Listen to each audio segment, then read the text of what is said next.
Hello friends, welcome back to my channel. आज एक और टॉपिक आपके साथ में शेयर करने के लिए आई हूँ। जो लोग फर्स्ट टाइम मेरी वीडियो को देख रहे हैं, मैं आपको बता देना चाहती हूँ, छोटी छोटी स्टोरीज, पैराग्राफ, ऐसे मैं आपके साथ शेयर करती रहती हूँ, जिनसे हम बहुत सारे न्यू वर्ड सीखते हैं, अपनी वोकैबुलरी को इम्प्रूव करते हैं। साथ ही जो भी ग्रामर दी जाती है, मैं कोशिश करती हूँ कि ईजी वे में आपको एक्सप्लेन कर सकूँ। सो यस, आज हमारा टॉपिक होने वाला है इंपॉर्टेंस ऑफ काइंडनेस के ऊपर। और इसमें जितने भी हम सेंटेंस देखेंगे आपको मिक्स मिलेंगे, प्रेजेंट के भी रहेंगे, पास्ट के भी होंगे और फ्यूचर के सेंटेंसेस भी आपको इसमें देखने को मिलेंगे। एक्टिव पैसिव वॉइस का भी इसमें यूज हुआ है और कुछ फ्रेजेस जो होती है हमारी, उनका भी इसमें यूज हुआ है। सो स्टार्ट करते हैं रीडिंग और देखते हैं क्या है आज इस टॉपिक में। Kindness towards nature, animals and other people has the ability to transform the world and make it a beautiful place for living. Kindness का मीनिंग होता है दयालुता, टुवर्ड्स के प्रति या फिर की और, नेचर प्रकृति, एनिमल्स जानवरों, एंड और अन्य पीपल, अदर पीपल मीन्स अन्य लोगों के, हैज़ मीन्स है द एबिलिटी क्षमता है, टू ट्रांसफॉर्म, ट्रांसफॉर्म मतलब बदलने की, द वर्ल्ड संसार को, एंड और मेक इट अ, मेक मतलब बनाना, इट मीन्स इसे, मीन्स एक ब्यूटीफुल प्लेस, ब्यूटीफुल मीन्स सुंदर, प्लेस मतलब स्थान, फॉर लिविंग जीवन जीने के लिए या जीवन जीते रहने के लिए, दोनों हम इसको बोल सकते हैं। तो पूरा जो सेंटेंस है हमारा, हम इसको कैसे रीड कर सकते हैं कि प्रकृति, नेचर मीन्स प्रकृति, जानवरों और अन्य लोगों के प्रति या अन्य लोगों की ओर दयालुता, दुनिया को बदलने, वर्ल्ड यानी कि दुनिया को बदलने और इसमें रहने के लिए एक सुंदर जगह बनाने की क्षमता रखती है, एबिलिटी रखती है। बट लेकिन इट इज़ ऑल्सो इम्पॉर्टेंट, लेकिन यह साथ ही महत्वपूर्ण है, टू रिमेंबर याद रखना, दैट की काइंडनेस टूवर्ड यू, काइंडनेस यानी कि दयालुता, टूवर्ड्स यू आपके प्रति, is also essential. Is means है ऑल्सो मतलब साथ ही, एसेंशियल मतलब आवश्यक है, कि ये भी याद रखना जरूरी है या फिर ये भी याद रखना महत्वपूर्ण है कि आपके प्रति यानी कि आपके खुद के प्रति दयालुता भी आवश्यक है। ऑल्सो एसेंशियल यानी कि साथ ही आवश्यकता है या ये भी आवश्यक है।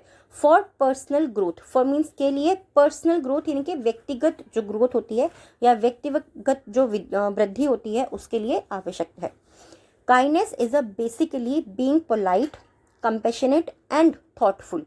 काइंडनेस इज, काइंडनेस यानी कि दयालुता, इज मीन्स है बेसिकली मूल रूप से, दयालुता क्या है, बीइंग पोलाइट, बीइंग मीन्स होना, पोलाइट यानी कि विनम्र होना, और दयालुता मूल रूप से पोलाइट होना यानी कि विनम्र होना, कंपैशनेट, कंपैशनेट का मतलब क्या होता है, दयालु, एंड थॉटफुल और विचारशील। तो दयालुता जो है वो मूल रूप से विनम्र होना, दयालु होना और विचारशील होना है। सिंपल है, ठीक है। एक चीज़ मैं आपको हमेशा बोलती हूँ, जब भी आप कोई भी लाइन पढ़ते हो, कहीं की भी पढ़ते हो, ये टॉपिक से पढ़ते हो या कहीं और से पढ़ते हो, तो एक एक वर्ड को जो आप धीरे धीरे समझना शुरू करते हो ना, ये चीज़ें एक दिन में याद नहीं होंगी, बट जब आप इसको कंटिन्यूटी में करते रहोगे तो ये चीज़ आपको ईजिली याद हो जाएंगी। Every religion and faith teaches its followers to be kind. Every religion, हर एक जो धर्म है, हर एक जो धर्म है या प्रत्येक जो धर्म है, एंड फेथ और जो विश्वास है या फिर जिसको भी आप मानते हैं, जो भी आस्था है, ठीक है, फेथ मीन्स विश्वास या फिर आस्था, दोनों हम बोलते हैं। टीचेस वो सिखाता है, इट्स फॉलोअर्स, इट्स यानी कि इसके, फॉलोअर्स अनुयायियों को या फिर जो उनको मानते हैं, to be kind, to be kind यानी कि उनको दयालु होना सिखाता है। तो हर एक धर्म या प्रत्येक धर्म और आस्था वो उनके अनुयायियों को दयालु होना सिखाती है या सिखाता है। टीचेस मतलब सिखाना। मोस्ट इम्पॉर्टेंटली, सबसे महत्वपूर्ण, kindness must not limit to human but also to every living creature.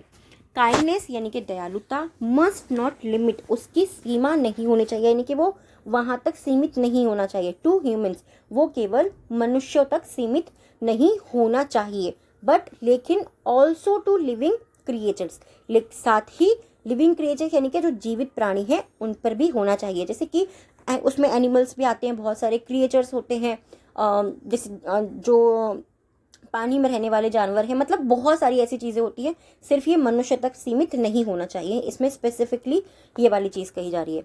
Even यहाँ तक कि नेचर या फिर भी, nature has its own way of showing kindness.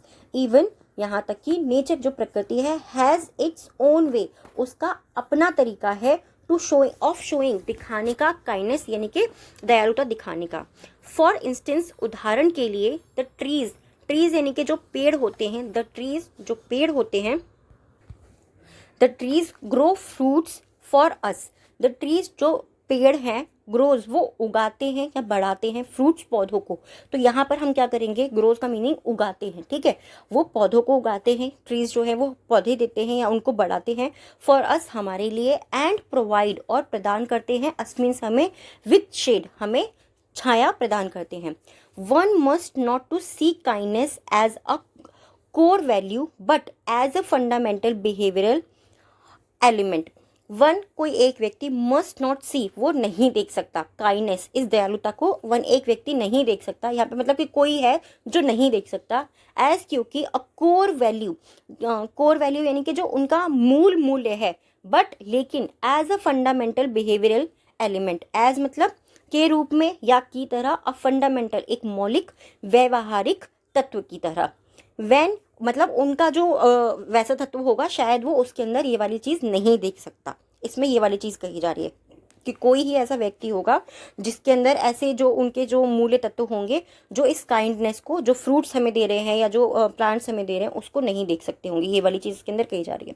When you are kind to your loved ones, जब you are आप हैं, kind दयालु हैं, टू योर लव्ड वंस जब आप आपके प्यारों के लिए दयालु हैं, you create a stable base, you create आप बनाते हैं, अ स्टेबल बेस, स्टेबल यानी कि स्थिर, बेस मतलब आधार, आप एक स्थिर आधार बनाते हैं।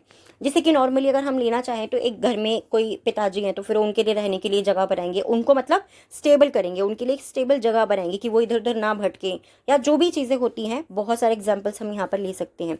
एज क्योंकि people are becoming more self centred today, as क्योंकि पीपल लोग आर बिकमिंग बन रहे हैं, प्रेजेंट कॉन्टिन्यूस टेंस है, मोर सेल्फ सेंटर्ड यानी कि आत्म केंद्रित, अपने आप को केंद्रित करने वाले।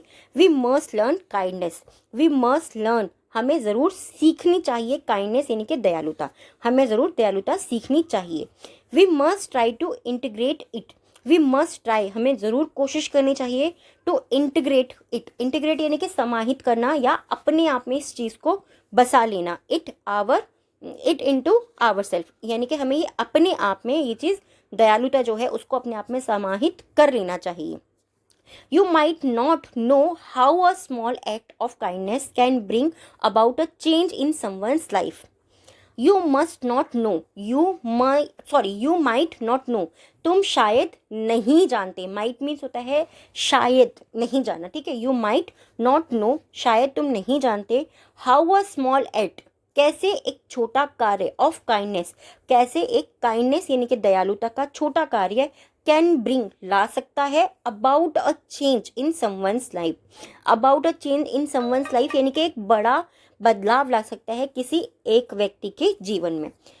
इसीलिए बी काइंड ऑलवेज, इसीलिए बी काइंड, काइंड मतलब दयालु, ऑलवेज बी काइंड ऑलवेज हमेशा दयालु रहें या हमेशा दयालु बने रहें। बी मीन्स होना, काइंड मतलब दयालु, ऑलवेज मीन्स हमेशा। आई होप ये जो टॉपिक है आपको पसंद आया होगा, थोड़ा डिफरेंट टाइप का है बट मुझे लगता है जब जितने ज़्यादा हम टॉपिक पढ़ते हैं, सीखते हैं, उनके बारे में सुनते हैं, उतना ज़्यादा हम अपने आप को इम्प्रूव करते हैं। इसीलिए मुझे लगता है जो भी मैं टॉपिक मेरे को मिलते हैं, इंटरेस्टिंग लगते हैं, मैं आपके साथ में शेयर करती हूँ। आज का जो टॉपिक है आपको कैसा लगा है प्लीज़ मुझे कमेंट बॉक्स में ज़रूर बताइएगा। आज के जो 3 वर्ड हैं जिनसे आपको सेंटेंस बनाना है, फर्स्ट है इंटीग्रेट। इंटीग्रेट मीन्स होता है समाहित करना या अपने मन में किसी चीज़ को बसा लेना, कि आपको दयालु रहना है, आपको आपके अंदर काइंडनेस होनी चाहिए, यानी कि ये चीज़ आपको अपने अंदर इंटीग्रेट करनी है।